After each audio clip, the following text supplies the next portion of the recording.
Hello Mahalakshmi പുത്തൻ വിശേഷങ്ങളിലേക്ക് എല്ലാ കൂട്ടുകാർക്കും സ്വാഗതം. അങ്ങനെ നമ്മുടെ പുതിയ ആ ഒരു വിശേഷം എന്തായിരിക്കും എന്ന് നിങ്ങൾക്ക് ഊഹിക്കാൻ കഴിയുന്നുണ്ടോ? വേറൊന്നുമല്ല കൂട്ടുകാരെ, നമ്മുടെ മഞ്ജു താമസിയാതെ തന്നെ നമ്മുടെ മേഘനാഥനെയും വീടും ഉപേക്ഷിച്ച് നമ്മുടെ കമലേശ്വരത്തേക്ക് തിരികെ വരുന്ന ഒരു നിമിഷങ്ങൾ തന്നെയാണ് നമുക്കിനി കാണുവാൻ സാധിക്കുന്നത് കേട്ടോ.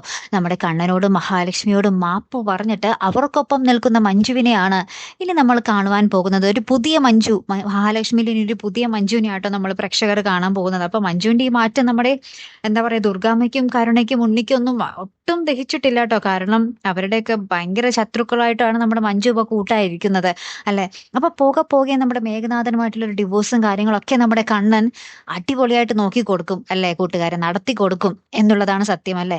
പിന്നീട് വേണമെങ്കിൽ നമ്മുടെ മാർക്കോന്റെ കൈ പിടിച്ചു കൊടുക്കാനും സാധ്യതയുണ്ട്. മാർക്കോനെ പോലെ ഇത്രയ്ക്കും വിശ്വസിക്കാൻ പറ്റിയ ഒരാളെ നമ്മുടെ മഞ്ജുവിന് വേറെ കിട്ടാൻ സാധ്യതയേ ഇല്ല അല്ലെ. നമ്മുടെ മാർക്കോയും മഞ്ജുവും തമ്മിൽ ഒരുമിക്കുകയാണെങ്കിൽ അതൊരു അടിപൊളി ട്വിസ്റ്റ് തന്നെ ആയിരിക്കും അല്ലെ കൂട്ടുകാരെ. നിങ്ങൾക്ക് എന്ത് തോന്നുന്നു? മാർക്കോയും മഞ്ജുവും ഒരുമിക്കണോ വേണ്ടയോ? ഒന്ന് കമന്റ് ചെയ്തേക്കണം. എന്തായാലും നമ്മുടെ പഴയ മഞ്ജുവായിട്ട് ഒന്നിക്കണമെന്നില്ല. ഇപ്പൊ പുതിയ മഞ്ജു മനസ്സൊക്കെ മാറി നമ്മുടെ കണ്ണനും മഹാലക്ഷ്മിയുമായിട്ട് സിങ്കായ സ്ഥിതിക്ക് വേണമെങ്കിൽ മാർക്കോയുമായിട്ട് ഒന്നിപ്പിക്കാവുന്നതുമാണ് അല്ലേ. നിങ്ങളൊന്ന് കമന്റ് ചെയ്യണം. എന്തായാലും നമുക്ക് കാത്തിരുന്ന് തന്നെ നോക്കാട്ടോ. അടുത്തൊരു വീഡിയോയുമായി വരുന്നത് വരയ്ക്കും ഗുഡ് ബൈ.